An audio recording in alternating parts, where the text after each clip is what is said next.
Mohamed Nasheed is on the line now via broadband from the Maldives. Mr. Nasheed, can you hear me?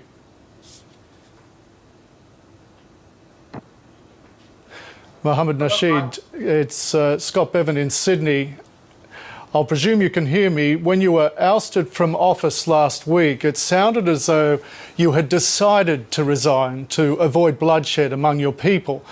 But then you said you had been forced out of office, that it was a coup. So can you clarify for us, please? Did you decide to go or were you forced? I was forced to resign in the morning of the 6th when there was a rebellious police who was trying to revolt against the chief of police. I went to the military headquarters to see if the military would arrest them. But as the day went on, I later on found out that the military was also in league with them, and they gave me an ultimatum of 1 hour that if I did not resign, they will resort to using arms. I was forced to resign. There was a rebellious police force in the outside and a mutinous military inside. When I was inside the military headquarters, I was definitely forced to resign. If you have a look at the streets of Malé, you would understand that there is no reason whatsoever that I should resign. Mr. Nasheed, a spokesman for the new president has reportedly said it was not a coup, it was the will of the people, which paints a different picture to that which you say you would see on the streets of Malé. I'm just wondering where the will of the people is. If the people actually did want me to resign, they would still be out on the streets. You have a situation here now that everyone else who were party to the coup is hiding, and all our supporters are rallying behind us to see if we can bring democracy back on track. What we have here in the Maldives is the old dictatorship back again, with the police brutality, the police going on rampage, beating everyone up and trying to suppress us. Fortunately, after 3 years of democracy, our people still have a resolve to come out and to protest and to rally. Hopefully we can get an early election. In regard to the early election, there has been discussions by your successor, or at least the man who has succeeded you as president. He has said about the possibility of a national unity government, including your own party, an idea that's been backed by the United Nations, by the US, among others. Why won't you agree to that unity government, to be part of that unity government? What the coup is unifying is not this country. What it is unifying is the old order. And we are not part of the old order, and we cannot take part in this rebellious government. The United Nations, the US government, or anyone has to understand, to serve their own interest, you have to first serve the interest of the people of the Maldives. And it is only through our interests that their interests can be served. We have to have an early election. The people of this country elected a ruler. They elected me as their president in 2008. And the presidency can change only through an election. So we will have to find an elected leader to stabilize the country. Without that, I don't see how we may be able to stabilize the situation here in the Maldives. Well, Mr. Nasheed, the Reuters news agency is reporting that President Waheed is suggesting that there could be elections held before the scheduled date of October 2013, provided the conditions were right for a free and peaceful poll. What do you read into that reported statement by President Waheed? I don't think the people of this country will wait with a rebel government installed until 2013. I don't think they want to stay even until tomorrow. We are trying very hard to calm the situation down. We are calling everyone to calm down, but our peaceful political activity will proceed, will go on.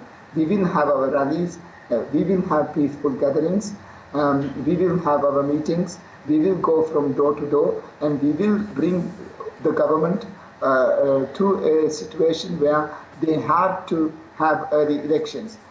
We will not keep any stone unturned for this to happen, and we will try all our best to see if the country can come back to our democratic progress. The tipping point in all of this, if we jump back to early last week, the tipping point was your government's order to arrest Judge Abdullah Mohamed on allegations of political bias and corruption. With hindsight and with all that has happened in the days since, how do you view that decision now? I will do it again.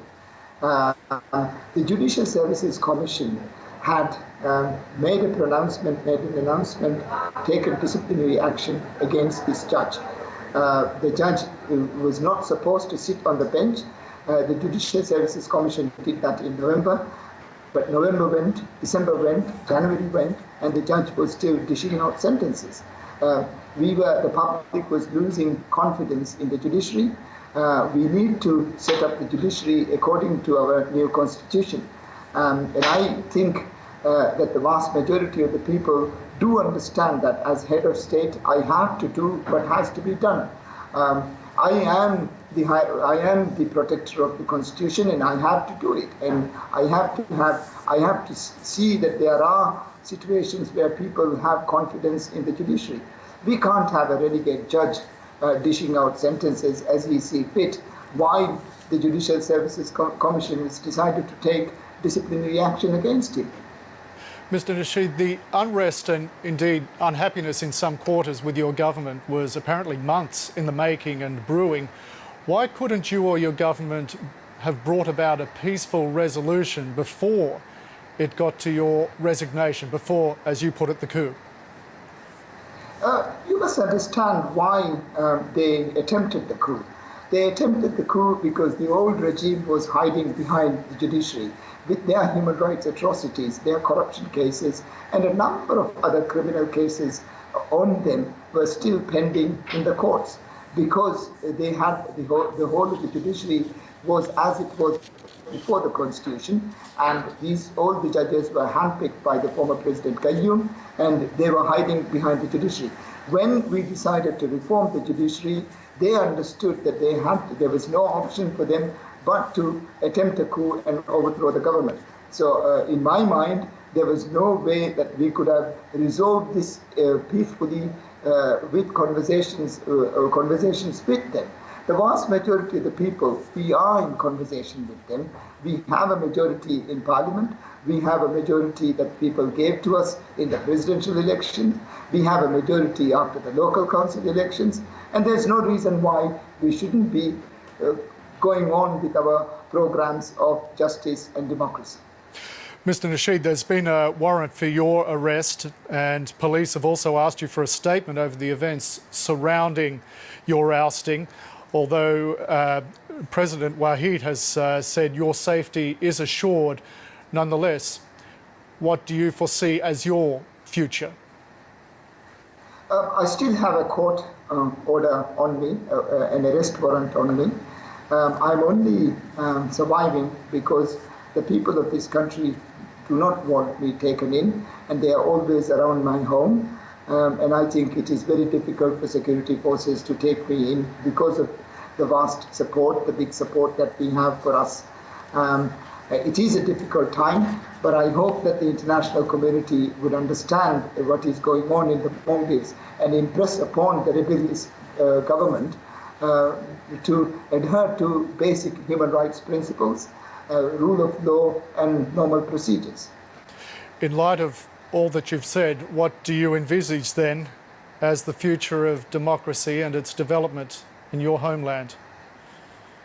I hope that, I believe that we might have some good news today where the government and everyone else, all parties agree to have early elections.